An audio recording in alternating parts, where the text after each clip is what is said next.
Hi folks. Today I'm going to talk about section 5.4 in our text, which is about the normal distribution or about normal random variables, also known as the bell curve.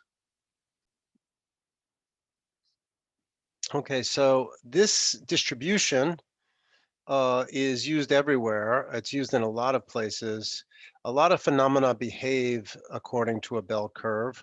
For example, IQ, the distribution of IQ, SAT scores, ACT scores, weight in the population, age in the population. This is a lot of phenomena that we observe in real life seem to obey a kind of bell curve. So it depends on two parameters, two pre-chosen parameters, whose significance will become clear later, but let me point out what they are. They're called mu and sigma, or I'm going to call it sigma squared because it's only the square of sigma that really shows up. So these are real numbers, mu and sigma. And the PDF for this distribution, it has a PDF given by the function f of x. Once these parameters have been chosen, you can write down the following function: 1 over sigma times the square root of 2 pi times, there's an exponential e to the minus x minus mu squared over 2 sigma squared. Okay, so that's what it is. It looks like a complicated function, but let me point out a special case. If mu equals 0 and sigma equals 1, then you'll get the following curve, it turns out. So that would be f of x is 1 over the square root of 2 pi, in this case, e to the minus x squared over 2. This is very easy to graph. It's a curve. Its value at x equals 0. Let me just clean this up a bit. At x equals 0, you get e to the 0, which is 1 over the square root of 2 pi, which would be here. And then it's a curve that's decreasing in value as x gets bigger and bigger. It goes like this. It looks like this. It's symmetrical within. It's a function. When you replace x by minus x, it's an even function. So it looks something like this. And this is called the bell curve. Usually, the notation for a random variable that has this PDF, it will say that x is of type n mu sigma squared here. That's what we would usually say in this case. Okay, so what I want to talk about first of all is why this expression, which I'm now boxing off, is a probability density function. So that takes a little bit of work. And I'm going to do that right now. So f of x is a PDF. So let's, first of all, what is it that we need to show? We need to show that when we integrate from minus infinity to infinity, we get 1. So we need to show that the integral 1 over sigma times the square root of 2 pi times the integral minus infinity to infinity. I brought the constant outside the integral of minus x minus mu quantity squared over 2 sigma squared dx equals 1. Or if you like, we could well, let me slow this down. Let me backtrack. Let's consider a change of variable. So let us set y equal to x minus mu over sigma. We're going to do a change of variable in the integration. Now, so what is dy? That's 1 over sigma dx. Now we do have a 1 over sigma dx because we have this sigma here. We can couple it with the dx to get a 1 over sigma dx. So the integral now becomes 1 over the square root of 2 pi. When x is going from minus infinity to infinity, so does, here I'm assuming sigma is positive. Mu can be negative, but sigma must be positive. So let me, mu is any real number, and sigma is greater than or equal, greater than 0. Okay, so what happens to the integral? It's from minus infinity to infinity. And if we brought the sigma squared into the parentheses, that would be x minus mu over sigma. So you get e to the minus y squared over 2 dy. And that would be what the integral becomes. So it's enough to show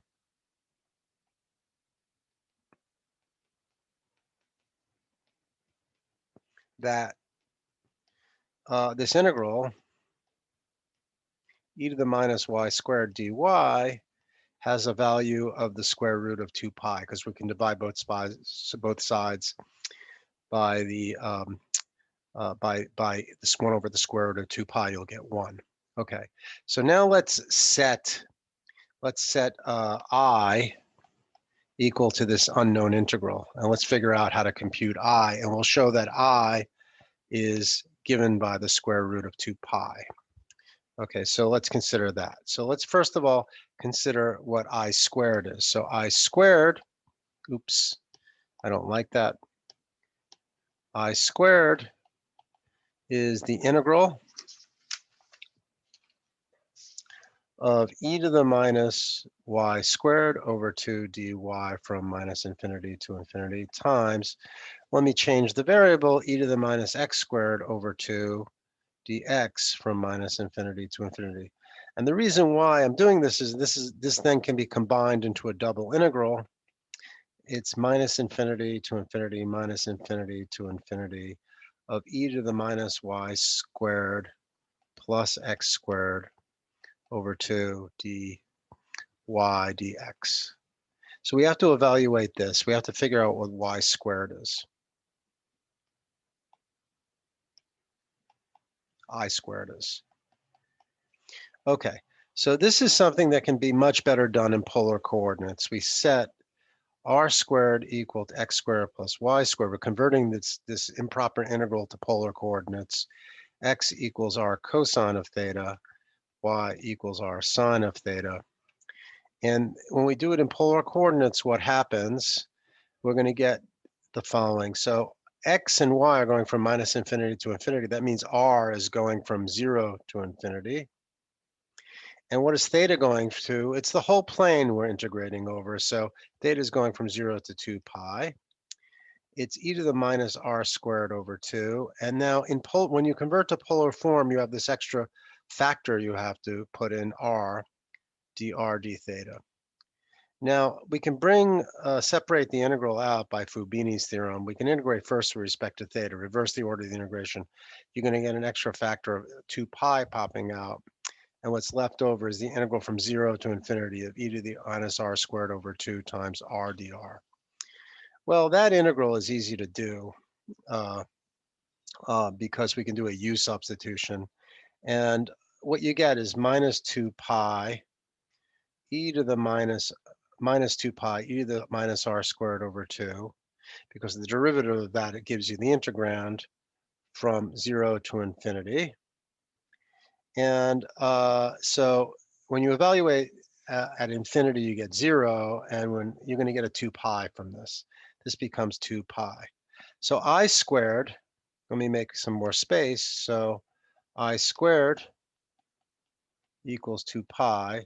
So I equals the square root of 2 pi. And that's what we needed to show. That's exactly what we needed to prove. So we've just shown that the function is a probability density function. Okay, so I want to talk about other properties of a normal random variable. So properties of a normal random variable. Okay, so here's one. So let's let x be a normal random variable of type mu sigma squared. Okay, so let's look at the following thing. Let's set y equal to some constant times x. So we're rescaling x by a scalar and then adding b. So that's a new random variable, and the claim is fact y is also normal of type. Now something changes. What changes is the mu becomes a mu plus b, and the sigma squared becomes an a squared sigma squared. Okay, and I'm going to give you a complete proof of that. Here's the proof. I'll do the proof in blue. Okay, so let's consider the CDF of y. So that would be f sub y of x. What is that? By definition, that's the probability that y is less than or equal to x, but y is ax plus b. But now, what does that mean? That means by rejuggling the stuff inside the probability symbol, x is less than or equal to x minus b over a. But that's the same thing by definition of the cumulative distribution function of x evaluated at x minus b over a. So now we get this equation. What's the equation? This is equal to this. We can differentiate both sides. Let me do that in a different color. So the derivative of the left side is the PDF of y. So that would be f sub y of x. And the right side, by the chain rule, will give me a 1 over a times the PDF of the random variable x evaluated at x minus b over a. Okay, so that's the first step. Okay, but now we know what the PDF is on the right side of the equality. That would be 1 over sigma times the square root of 2 pi. I'm using the fact that x is a normal random variable type mu sigma squared. E. Now we have to, when we stick it into the function, we have to replace x by x minus b over a. So you're going to get x minus b over a minus mu quantity squared. There's a negative sign divided by twice sigma squared. So that's the definition of the probability density function of x. And you can rewrite this. And when you rewrite, I'm going to bring the a and the sigma together. So you're going to get 1 over a sigma 2 pi square root of 2 pi. And now you can rewrite the exponent that appears.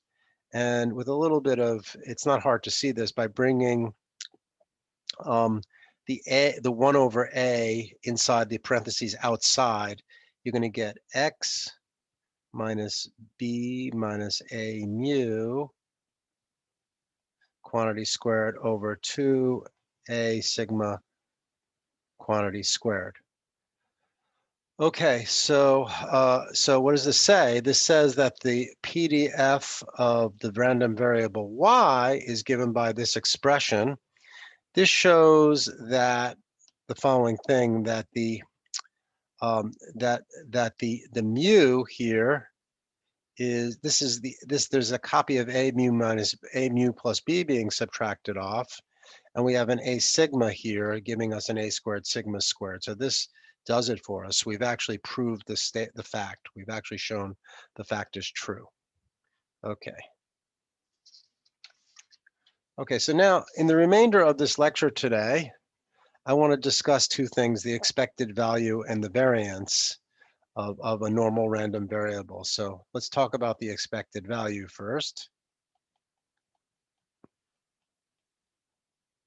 So and this will tell us the significance of the parameters mu and sigma. So let's let x be of type normal of type mu sigma squared. Okay, and then let's set, in order to help us, let's set z equal to x minus mu over sigma, which we can think of as, if we like, we can think of it as 1 over sigma times x minus mu over sigma if you want. And the reason you can do that, the reason why this is helpful is we know this is normal of type n. Okay, so what's the mean and what's the what is the, what are the mu and the sigma here? So we've taken the sigma. Let's look at the previous slide here. A mu plus b, a squared plus a squared sigma squared. So we took ax plus b. So we're going to have to take a mu plus b. So we're going to get, so this is normal of type n. Okay, so we're going to have to take 1 over sigma mu minus mu over sigma. That's 0. And then the sigma squared will be 1, you can easily see in this case. So now we have something normal of type n01. So let's compute the expected value of z now.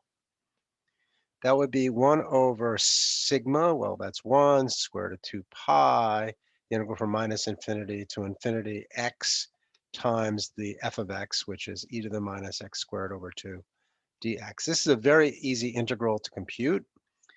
You're going to get negative 1 over the square root of 2 pi times e to the minus x squared over 2 as the antiderivative. And it's evaluated from minus infinity to plus infinity.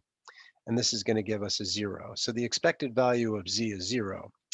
But then notice that z, we can solve for x in terms of z. X is equal to sigma z plus mu. So the expected value of x by one of the formulas on expectation is sigma times the expected value of z plus mu. And what is that? That's equal to sigma times 0 plus mu. So it's equal to mu. So we get the expected value of x is equal to mu. This is a very important result. So therefore, mu is actually the mean of the normal random variable. That's what the parameter mu stands for. Okay, so now let's go to the variance of the normal random variable. So remember that z is by definition x minus mu divided by sigma. Okay, so what is the variance of z? We're going to first go, this is n01 we saw. So what is the variance of z? That would be the expected value of z squared minus the expected value of z, quantity squared. But the second term is 0 because we saw that it has the expected value of z is 0. So we just have to compute the second moment of z. But the second moment of z is given by definition by 1 over the square root of 2 pi, the integral from minus infinity to infinity, x squared e to the minus x squared over 2 dx. Now, this is